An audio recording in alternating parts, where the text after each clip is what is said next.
Assalomu alaykum hurmatli Sara foydalanuvchilari, hurmatli ota-onalar, hurmatli bizni kuzatuvchilar. Bugun sizlarga Saradan to'g'ri foydalanish qo'llanmasini taqdim qilmoqchimiz. Sarani yuklab olish, o'rnatish, ro'yxatdan o'tish, umuman foydalanish haqida to'liq qo'llanma bo'ladi degan umiddamiz xudo xolasa. Va ba'zi bir funksiyalarni ham ko'rsatib o'tamiz.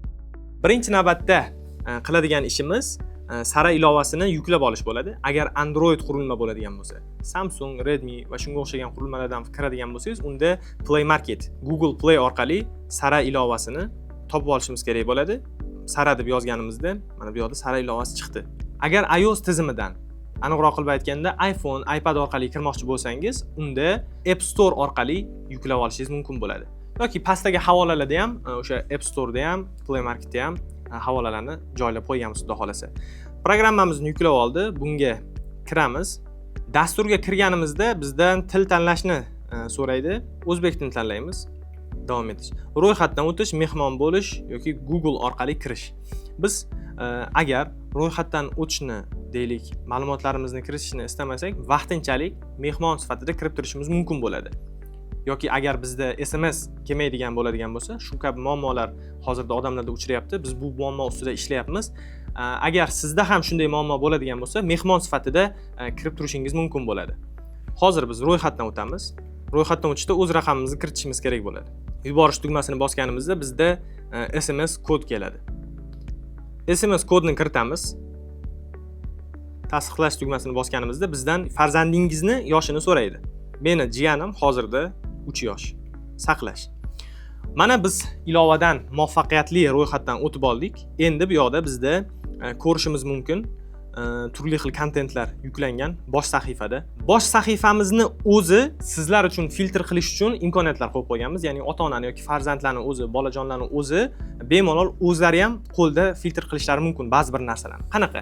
Bu yoqda mana logotipni ostini ko'radigan bo'lsak, bizda musiqiy bor, ta'limiy, multserial, multfilm, tabiat va hayvonot, tarix, turkiy kontentlar deb qo'yganmiz. Bu yoqdan bemalol musiqiyni bosganimizda faqat musiqali kontentlarimiz bizda ko'rinadi. Ta'limni bosadigan bo'lsak, faqat shu ta'limga aloqador bo'lgan video kontentlarimiz, lavhalarimiz ko'rinadi. Qidiruv bo'limimiz bor. Qidiruv bo'limi orqali bemalol biz o'zimizga kerakli bo'lgan kontentlarimizni qidirishimiz mumkin bo'ladi. Endi biz bu yerda Shorts bo'limini qo'shganmiz. Shorts bo'limida hozircha kontentlarimiz kamroq. Shorts bo'limini ham to'ldirishga harakat qilyapmiz. Playlist bo'limi. Playlist bo'limi mana shu juda ham muhim bo'lim. O'zimiz qo'ygan kontentlarni silsilaviy holatda, ya'ni masalan fixiklardan kontent qo'ygan bo'lishimiz mumkin, bek va loladan qo'ygan bo'lishimiz mumkin, boshqa kontentlarni qo'ygan bo'lishimiz mumkin. O'shalarni hammasini tartib asosida yig'ib chiqqanmiz. Masalan, bek va lolaga kiradigan bo'lsak, faqat bek va lolaga tegishli bo'lgan kontentlar chiqadi. Agar deylik avto sarguzashtlarga kiradigan bo'lsak, avto sarguzashtlarga tegishli bo'lgan qismlar shu biz joylagan ketma-ketlikda chiqadi. Va bu yerda eng muhim nuqtasi, playlist bo'limida eng muhim bizga kerak bo'lgan nuqta, biz ko'rmagan, biz ilg'amagan kontentlar bo'lishi mumkin. Ya'ni YouTube'da siz ota-onalar, aziz ota-onalar yoki boshqa kishilar ko'rgan, o'zlari xavfsiz deb bilgan, ammo biz ilg'amagan kontentlar bo'lishi mumkin.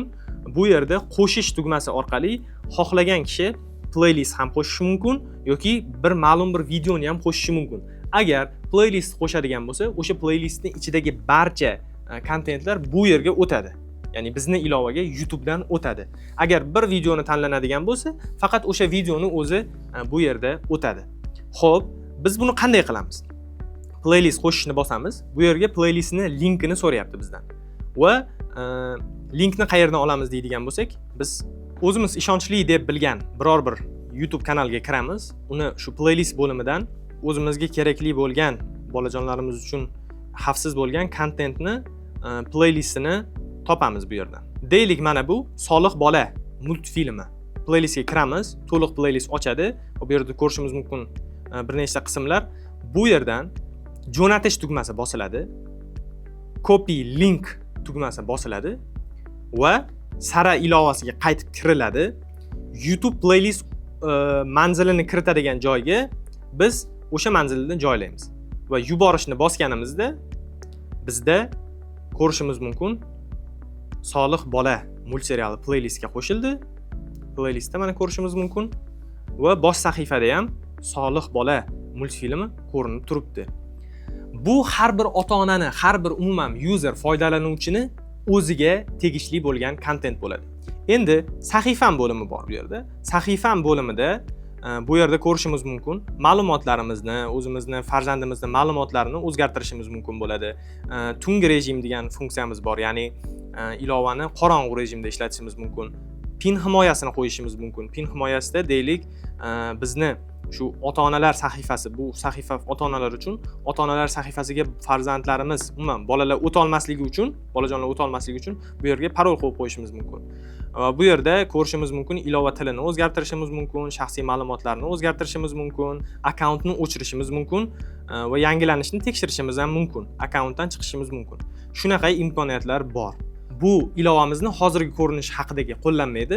Tez kunlarda sizga yangi versiyani, yangi ko'rinishni ham taqdim qilamiz. U haqida ham o'sha versiyamiz chiqqanidan keyin yana alohida qo'llanmalar qilamiz. Hozircha bemalol bu qo'llanmadan foydalanib ilovani ishlatishingiz mumkin bo'ladi. Fikr, mulohazalar, takliflar bo'ladigan bo'lsa, bemalol bizga murojaat qilishingiz mumkin. Murojaat uchun havolalarni pastda qoldirganmiz. Albatta, sizlarning murojaatlaringizni Sara jamoasi o'rganib chiqadi va xudo xolasa amalda tatbiq qilishga ham harakat qiladi. Katta rahmat, bizni kuzatishda davom eting.